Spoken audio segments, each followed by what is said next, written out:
காணாமல் போனவர்கள் பற்றி அறிவு கேள்விப்பட்டிருக்கிறீர்கள். காணாமல் போன மலையை பற்றி கேள்விப்பட்டிருக்கீங்களா? பெரம்பலூர் மாவட்டத்தில் எல்மலூர் கிராமத்தில் 75 மீட்டர் உயரமுள்ள பிரம்மரிசி மலை 2006 ஆண்டு முதல் சுமார் 3 ஏக்கர் பரப்பளவில் 25 மீட்டர் உயரம் வரை வெட்டியெடுக்கப்பட்டு காணாமல் போய்விட்டது. பெரம்பலூர் மாவட்டத்தில் அறநெறி கிராமத்தில் 90 மீட்டர் உயரமுள்ள கோனாரிபாளையம் மலை 2004 ஆண்டு முதல் சுமார் 8 ஏக்கர் பரப்பளவில் வெட்டியெடுக்கப்பட்டு காணாமல் போய்விட்டது. பெரம்பலூர் மாவட்டத்தில் செங்குணம் கிராமத்தில் 25 மீட்டர் உயரமுள்ள செங்குணம் மலை 2026 ஆண்டு முதல் சுமார் 7 ஏக்கர் பரப்பளவில் 20 மீட்டர் வெட்டியெடுக்கப்பட்டு காணாமல் போய்விட்டது. மதுரை மாவட்டம் கீழவளவு கிராமத்தில் 25 ஏக்கர் பரப்பளவில் 50 மீட்டர் உயரத்தில் ஒரு சர்க்கரை மலை இருந்தது. ஆனால் 2003 அப்புறம் இந்த மலையில் 7.5 ஏக்கர் காணாமல் போய்விட்டது. மதுரை மாவட்டத்தில் கொண்டையம்பட்டி கிராமத்தில் 35 மீட்டர் உயரமுள்ள குன்று 2021 பிறகு சுமார் 5 ஏக்கர் பரப்பு வெட்டியெடுக்கப்பட்டு காணாமல் போய்விட்டது. திருப்பத்தூர் மாவட்டத்தில் ஆங்கூர்பேட்டை கிராமத்தில் 10 மீட்டர் உயரமுள்ள குன்று 2024 ஆண்டு முதல் சுமார் 2 ஏக்கர் பரப்பு வெட்டியெடுக்கப்பட்டு காணாமல் போய்விட்டது.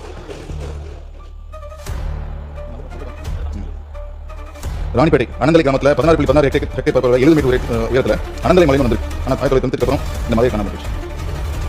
கோயம்புத்தூர் மாவட்டத்தில் முத்தூர் கிராமத்தில் 4 ஏக்கர் பரப்பளவில் 6 மீட்டர் உயரத்தில் குன்று இருந்திருக்கு. ஆனால் 2022 ஆண்டு பிறகு அந்த குன்றே காணாமல் போய்விட்டது. கோயம்புத்தூர் மாவட்டத்தில் முத்தூர் கிராமத்தில் 3 ஏக்கர் பரப்பளவில் 10 மீட்டர் உயரத்தில் குன்று இருந்திருக்கு. ஆனால் 2022 ஆண்டு முதல் இந்த குன்றே காணாமல் போய்விட்டது. தென்காசி மாவட்டத்தில் அரிநாயபுரம் கிராமத்தில் 7.5 ஏக்கர் பரப்பளவில் 50 மீட்டர் உயரத்தில் கோணமலை இருந்திருக்கு. ஆனால் 99 அப்புறம் இந்த குன்றே காணாமல் போய்விட்டது. இப்போ நான் சொன்னது ஒரு இந்த மாதிரி பல குன்றுகள் காணாமல் போய்விட்டது.